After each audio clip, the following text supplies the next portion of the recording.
Hello and welcome to YGO 111.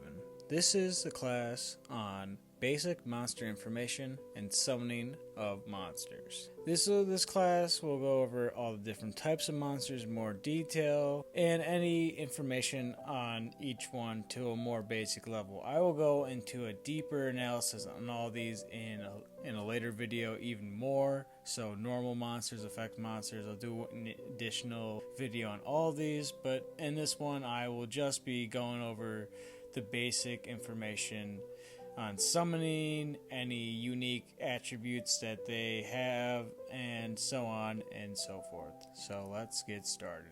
I think it'll be a nice fresh reminder on how summoning works. You got a normal summon.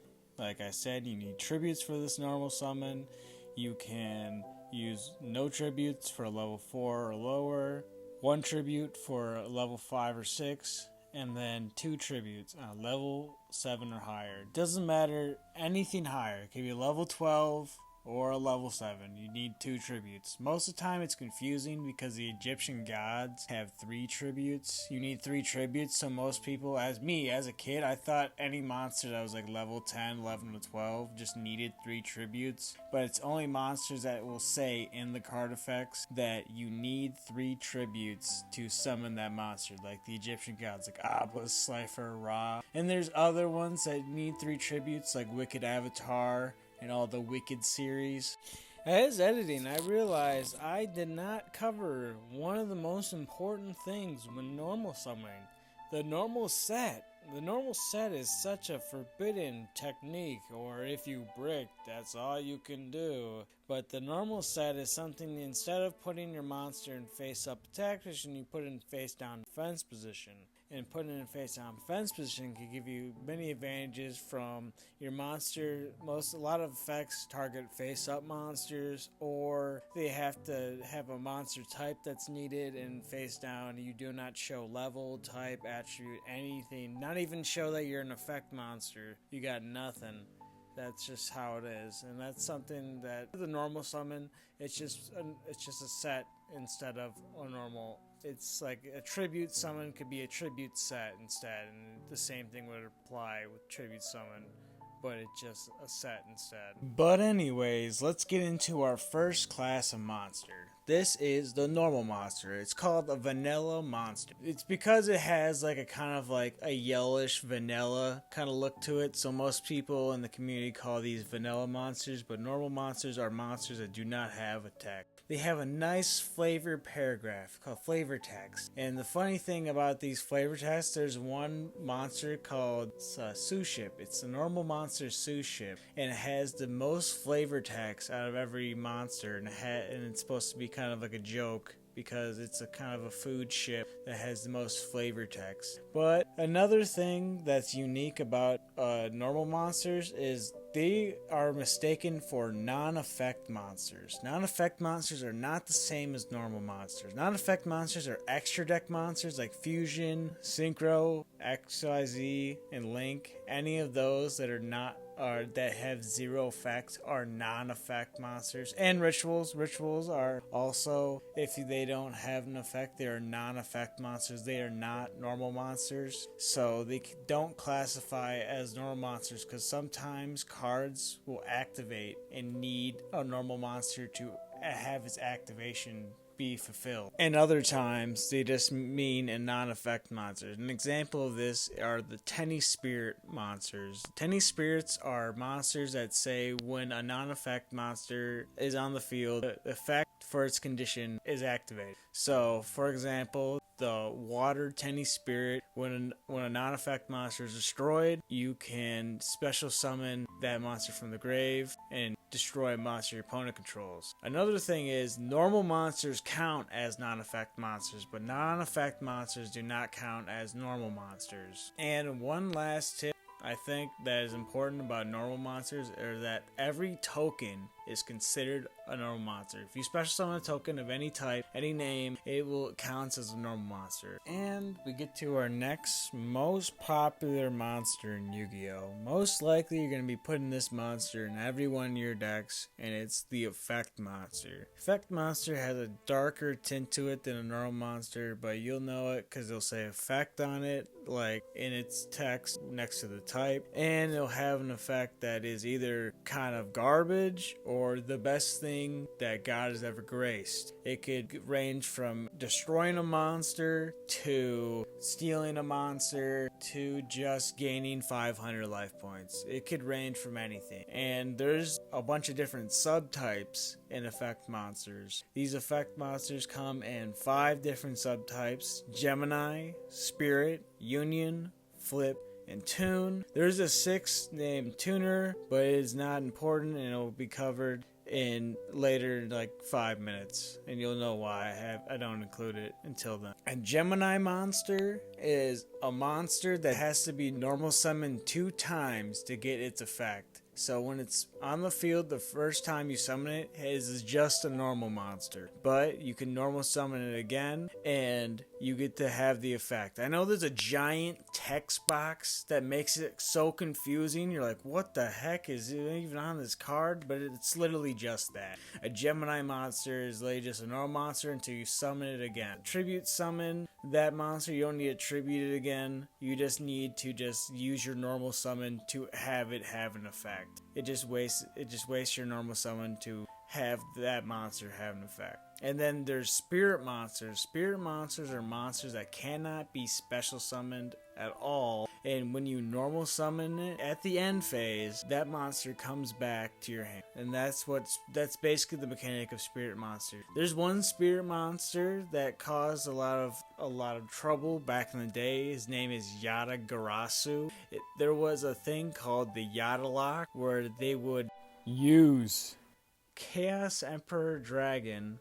I don't think I said its name right, but its effect is to send all cards from hand and field to grave. They would have Witch or Sangin on the field, and they would use that to search Yatagarasu. And Yatagarasu's effect is, when this inflicts damage to your opponent skips their next draw phase. So they'll never draw a card, and you can just keep hitting them. And it only has like 300 attack or some low number. I don't actually know the exact number, but it's a really low number, so they would just keep attacking for at least like 20 turns.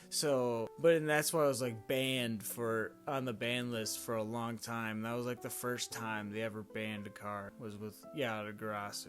And the next effect monster subtype is Union monsters. Union monsters are like unique monsters that just equip to themselves. They're not from hand, don't worry, it's not that good. You have to have both monsters on the field, and then by each of them's effect, they go, I want to equip to that other monster. A garbage archetype that I've stated in another video before is Itsu. Itsu is a bunch of people on airplanes that are kind of garbage because they have high level monsters that you have to get to the field to just equip to that other monster to give it just like a niche amount of attack, and it does so much work. Another famous Union archetype is the XYZ Dragon Cannon archetype, where you have all these machines that if they're on the field you get to banish them to summon these fusion monsters, and they're pretty niche. I like them. And then they have their ABC Dragon Buster, and that's where the money is. That's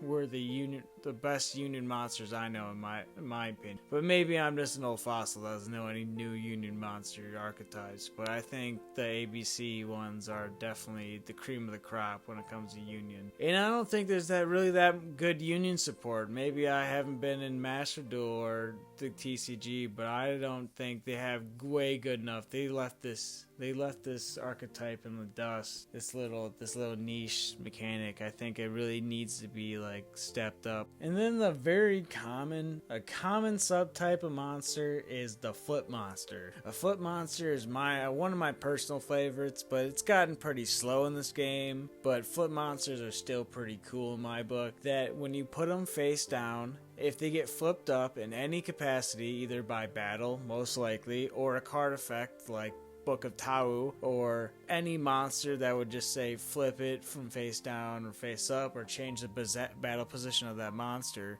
And then you get to activate whatever that monster effect is. It can range from anything. It can range from either destroy a monster like Man-Eater Bug, or it can range from two other monsters like Hane that returns one monster your opponent controls to the hand. Or it's upgrade, Had Hane, that returns 3 monsters your opponent controls are on the field. I think it's just a general effect. You can return any 3 monsters to the hand. And there's others. There's so many different types. Like I said, there's so many different effects. I will go in a later video about general effects and stuff like that. But they can go. I really like flip monsters. I really enjoy all the different things they come up with to put on these monsters. And the last one for this portion is Toon monsters. Toon, I think it's kind of redundant that they have a subtype and they're an archetype. That like pick one, like you didn't really need to make it a subtype, but it's whatever. It's literally any Toon monster when they have summoning sickness, pretty much. When they get summoned to the field, you cannot attack your opponent, and that's pretty much if the Toon world is on the field and your opponent does not control any Toon monsters. These monsters can attack directly when those conditions are met, but like I said, they cannot do it the first turn they're summoned because they got summoning sickness. But there are some exceptions. There are 2 Toon monsters at this moment in time that do not have summoning sickness. They literally are Toon Dark Magician Girl and Toon Blackluster Soldier. Those are the only 2 at this moment in time that do not have summoning sickness when they're summoned to the field. And that's pretty much all you need to say at this moment about Toons. Ritual monsters are the next monsters I want to talk about. They have a basic summoning mechanic. You need a ritual spell. This is general. This is 99% of the time. You need a ritual spell to summon these guys. Sometimes it has to be exactly the one that's tailored to that ritual monster. An example of a ritual monster is King of Armageddon. He is a ritual monster that only can be a ritual summon with World End. I don't know if I clearly said you just have to have the levels needed to ritual summon. It's just like if it's a level 8, you need 8 levels or more. Sometimes he might say exact, like Hungry Burger says the exact number. You need the exact number of things, and so it really bugs me. There's not that many exceptions when it comes to summoning other ways to ritual monsters. I can only think of 2 ways you can summon a ritual monster without ritual summoning. And there's a spell card that just says special summon a ritual monster, but it blows up at the end phase, so it's really not that useful. And then there's a specific ritual monster that allows you to summon Hungry Burger. Like, it's a whole ritual archetype that special summons the ritual monsters without it, and it's like the recipe deck. I can't actually pronounce it on the top of my head, but they are all wrapped around Hungry Burger. Not really the greatest, but it's just a funny little gimmick ritual monster that I think it's funny. They even made any archetype to summon this guy, and it's kind of a niche archetype. It's one that just it's unique, but it's not that strong. It's not gonna turn any heads that anyone in competitive is gonna beat them with the Hungry Burger deck. Prove me wrong. Honestly, if you can get to King of Games with Hungry Burger, go to the Yu-Gi-Oh Championships with the Hungry Burger, then props to you. Prove me wrong. I would love to see that. I would love you to send videos of me going, haha, I am a top player, Hungry Burger for life. But nah, ritual monsters are kind of a thing of the past. There's one ritual monster that has been like heavily nerfed or nerfed monsters. It's called Herald of Awesomeness or something like that. I will show it on the screen. It's literally a fairy that you can, for not once per turn, if a monster or a card effect happens, you can discard a fairy and negate that effect. That's just it. You can I've versed against it before, and I've been negated over like 10 times. It's terrible.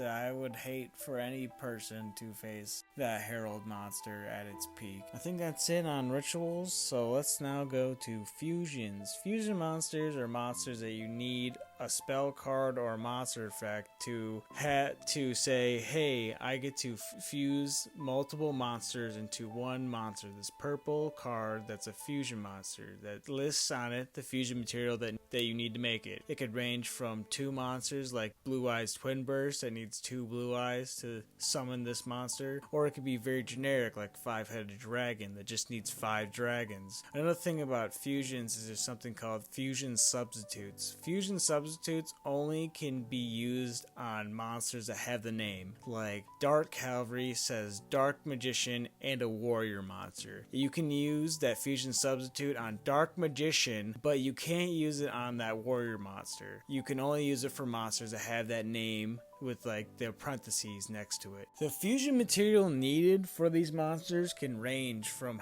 if they're monsters that need 2 specific monsters, or they're very generic and they could do like any 2 monsters that fit that criteria. Like Black Skull Dragon needs red eyes and summon skull, but Archfiend Dragon needs a level 7 Red Eyes monster and an Archfiend level 6, which could range from anything that could fit those 2 criterias, not just Red Eyes and Summon Skull. Another thing about fusions is that you can use as many materials as you want. You can use many materials as you want. Like one example of this is Chimera Tech, the Chimera Tech series of fusion monsters, which they say a Cyber Dragon and then 1+ machines, those types. You could use your whole deck if you desired. And one simple way to do that is with a spell card called Future Fusion, and it's a spell card. It takes 2 turns to fusion summon this monster. The first, you have it on the field, you place it on the field, and then you wait a turn. First standby phase of that first turn that you had on the field,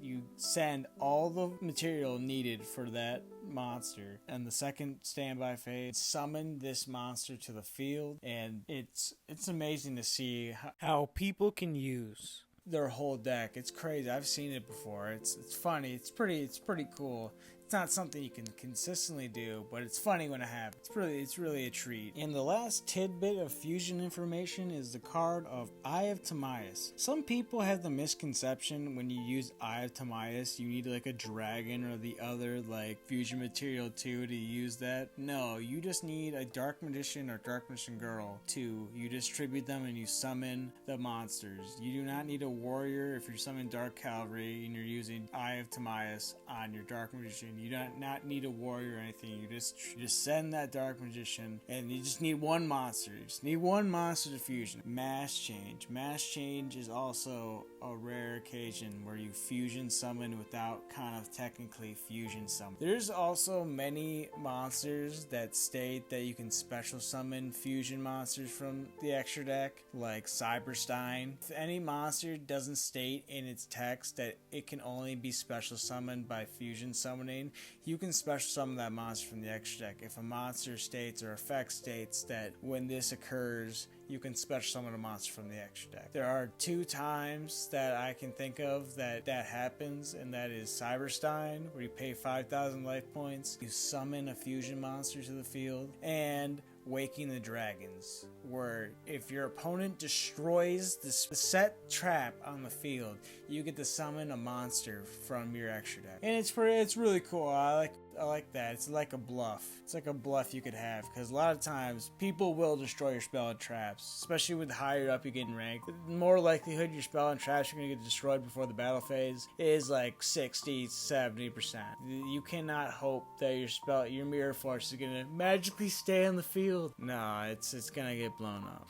But let's get back on course. I think that's all you really need to know about fusion monsters. Let's go to the next one, is Synchro monsters. With 5Ds, Yusei Fudo introduced the best pro tag, introduced Synchro monsters. And Synchro monsters, with them, added a new subtype of effect monsters that are really important for Synchro monsters, called tuner monsters. Without tuner monsters, you cannot even make Synchro monsters. monsters. I feel like they just were like, I know we had a lot of spell effects to summon monsters from the extra deck. Let's go more monsters. They're like, yep, let's get some tuner monsters. Tuner monsters, you need a tuner, a non-tuner monster to make a synchro monster. This can range from a generic level 7 like Black Rose Dragon, which you could take a level 6 and a level 1 tuner and then make it, or so on and so forth, all the way to a level 3 tuner and a level 4 monster. It's like you could do it any levels with any switch them from anything. You could switch the tuner and non-tuner and it wouldn't matter. The tuner could be level 4 and that could be level 3. It doesn't really matter if it's generic. There are a lot of monsters that you need a specified tuner or a specified other monster. The monster isn't the tuner. Like sometimes that monster needs to be a dragon or a normal monster, or it needs to be another synchro monster like Clear Wing Synchro Dragon. I was like, wow, this is a great generic level 8, but no, you need a synchro monster as that non-tuner monster as a synchro, or you cannot make that monster. That's the most basic thing about synchros. There really isn't no fancy pantsness. There's just tuners, and then you make the synchro monster, and then nothing more basic that needs to be gone over in this, to be honest. The next type of monster from the extra deck is the XYZ monster, or XYZ. You could call it either or, I do not personally care. How you summon this XYZ monster is you take two monsters of the same level and you stack on top of each other. I know it kind of sounds silly, but you stack them on top of each other, and the XYZ, the black monster, on top of those two monsters, and the monsters underneath are now material that you need to activate the effect of that XYZ monster. Most of the time, that's what you need to activate that effect, but there are XYZ monsters that have like a secondary effect that doesn't need it, or has like a passive effect that's passive effects do not need detaches because they're just active at the moment that monster is summoned.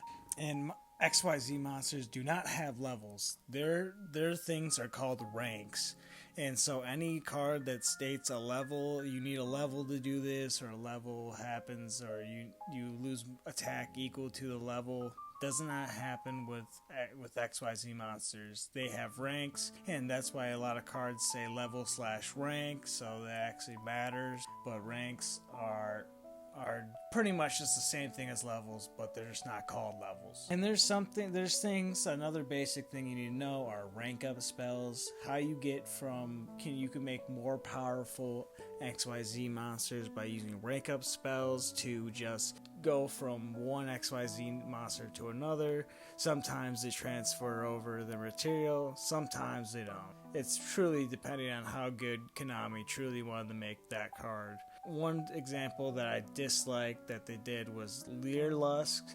Leerlusk has a card that transfers all its material to a monster that attacks you directly based on the number of materials it has. I personally hate it with all my heart. If you play Leerlusk, maybe we can't be friends, but it's just one of those things that's in Yu-Gi-Oh! That you're just gonna have to live with. And there's last thing I need to state is something, I don't actually know what the actual term is called. I'm gonna call it XYZ stacking. It is just simply, you just have the qualifications to stack on top of it, and you just take a monster from the extra deck and stack it on top with the materials that monster had with it. So, for example, a very common one is Cyber Dragon Infinity. You can just put it on top of the other XYZ Cyber Dragon just because it's there. And another example is Utopic Future. There's a Utopic Future XYZ that you can just stack on top of the other one just cause. And there's so many Galaxy Eyes. Too many Galaxy Eyes. And people love it because you can just negate that monster and then they go, oh, I'm going to slap another one. Yay! Yu-Gi-Oh! But it's just a part of the game, and not many archetypes have it. I think the most popular slap XYZ stack is Zeus, AA Zeus, which just states if an XYZ monster battled, you can put Zeus on top of an XYZ monster. Yeah! And then Zeus has a very powerful effect of sending 2 XYZ material to the grave. To send everything to the graveyard. But him. Well, I think I've gotten off track of such a basic info in summoning the monsters. I just like to give you some information. I'll draw myself back to the summoning part, because this next one is a doozy. Pendulum monsters are the next type of main deck monsters. The last main deck monsters added to Yu-Gi-Oh! So far, who knows? I don't think they're gonna add another main deck monster, but who knows? Maybe they'll surprise me. But pendulum monsters are monsters that are spells and monsters. You can use the spell effect when you put it in the 2 outer spell and traps zones. The 2 outer ones are called pendulum zones, where you can only place these monsters that are also spells in these zones. These pendulum monsters can only be placed in these 2 zones. If you cover them up with a spell and trap, them's the break. Sorry, you can only place them in these 2 zones and not the middle. These monsters have very special things they can do when they have both 2 scales.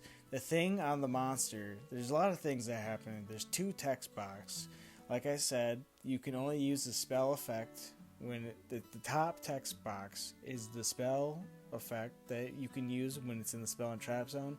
The monster effect box that you've seen in other card effects that's familiar to you. That's when you use the monsters on the monster zone. You can use that when it's in the spell and trap zone.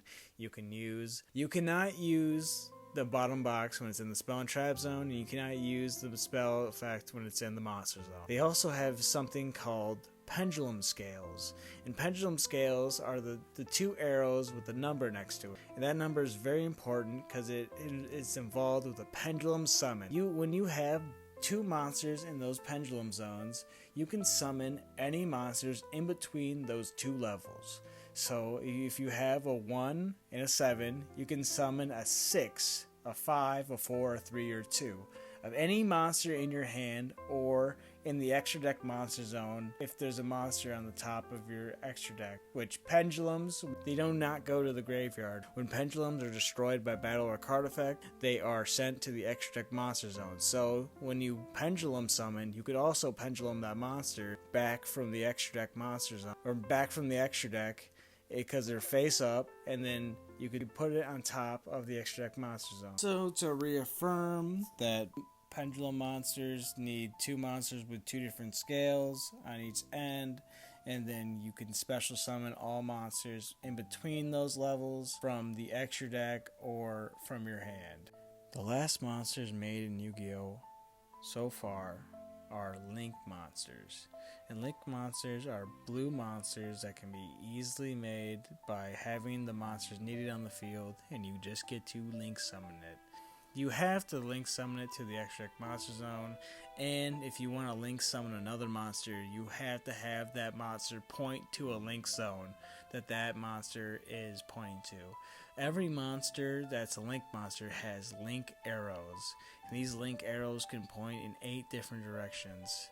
And these directions can help you or hurt you or even help your opponent, because if they're pointing to your opponent's field, they can use those Link arrows just like they're your own. One thing you need to note about pendulum monsters, I did not say earlier because it did not make sense, that they can also be, instead of being sent just to the extra deck monster zone when they're special summoned, they can be special summoned to Link arrows that are pointed to your field, or if your opponent has Link, if it's pointed to your opponent's field, they can actually special summon from their extra deck pendulum monsters to those zones. So you have to watch out what Link arrows you actually point to the, and if sometimes you could actually ruin your whole play because you did not know you did not pay attention on which Link arrows are pointing. So if you don't have one pointing to your field, you cannot technically summon another Link monster, or you have to use the Link monster that's currently on the field and put it in the extra deck monster zone. And one interesting thing about Link summoning is there's something called a U-Link, and a U-Link is when you have Link arrows going from your side, from your extra deck monster zone to the other side of the extra deck monster zone. So your opponent cannot summon any monsters to that extra deck monster zone. So if they have a Link based deck, they cannot Link summon at all blocking them entirely. I've never seen anyone actually use this in competitive play. I'd love to see people just U-Link. That'd be the only reason I'd ever see you want to special summon 100 times. Because you U-Linked, and then you realize, I do not care about that monster zone, and then I blow you all up with Dark Hole, and then I have satisfaction. I don't know. But U-Link is just a unique thing that maybe I'd love to do one day, but I do not like link monsters at this current moment, and I just use them sparingly. Personally, I'm an old person. And that is probably all the information I'll cover on this about all the monsters that are in Yu-Gi-Oh! I will go on another video going in detail about each one of these and leave a question if I didn't explain something well enough. I will go into another video explaining all of these even more deep. I kind of just wanted to grasp, like get a shovel in, kind of just.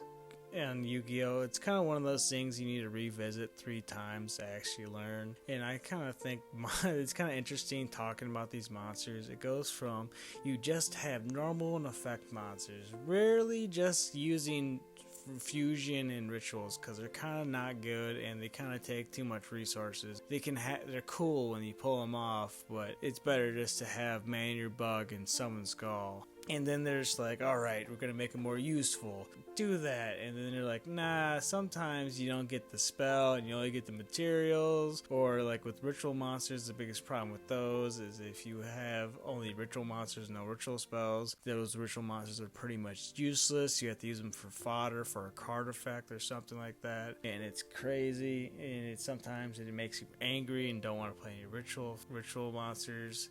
And the same can happen for fusion. You can just get only the fusion spell or only the fusion material and be like, where's the in-between? Even if you have monsters that search it, Yu-Gi-Oh! Could also just give you the 4 or 5 monsters that just are just there. They're just, hey, I want to be fused. Where's the fusion material? And they're like, yes, let's get tuner monsters. They can't break. There's only monsters. Only put monsters in your deck. Ha ha ha ha ha ha. And just like, what if you never draw that tuner? It gets to the same thing. Well, if the tuner doesn't show up, and you only have tuner. Resonators are. If you play a resonator deck, that's the biggest complaint. I've versed people if they've only gotten non-tuner monsters, and first people have only gotten tuner monsters, and it's the biggest hell because they just need one.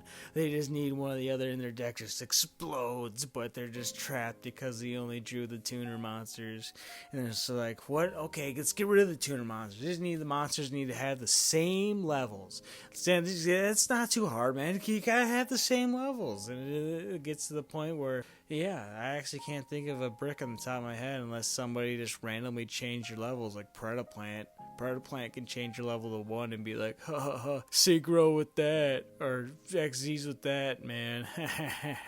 But most of the time, you'll get your XYZ. But it's if you play someone, you know they're going to XYZ summon, because they summon their 2 monsters. You have that window to just be like, okay, am I going to destroy your monsters before you can summon them? Ooh. And then Pendulum, oh my god, I don't even know what I guess they're like trying to spice the game up. They're like, haha, what if a monster was a spell? We have a monster kind of trap monsters. What if we have spell monsters? And then they're like, what if we also could special summon any monster from my hand with some shaky summoning requirements? Ooh, honestly, hearing what a pendulum summon was like the most broken thing in my mind. I couldn't even imagine as being someone in 2005 hearing that you could summon as many monsters that you want that are in between these 2 pendulum scales. And then Link monsters are just like, they gave up. They're like, oh, fuck it, it's 3 monsters. Yeah, you'll get it. They have pretty much, to me, they've given up on creativity when they made Link monsters. They were like, yeah, you can just summon a guy from the extra deck. You have to put it to Link arrows, and like that Link arrow thing can be a real problem, but it literally takes like 2 seconds of thought to really even put them in the right place.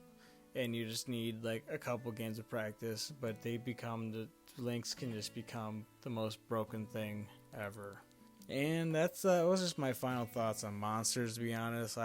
I won't go into, my next episode will be my deep dive into spells and all of them. They will probably not take me as long to make as this one, and I'll post my future plans. I will definitely make a thing on each one of these: normal, effect, ritual, fusion, synchro, XYZ, pendulum, and link.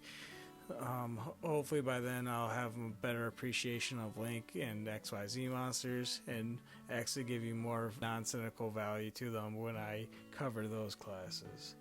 It'll be YGO 200 classes, and there'll be more of like, I'll reaffirm what some information and some strats that I've personally done and my personal encounters with these types myself. An archetype, and it'll go over some like specific archetypes. And also, if you have any questions about this one, something to clarify, you could also just give a question and I'll clarify in the next one when I make it. So that is all. I'll see you in YGO 112 and spells, basic information of spells.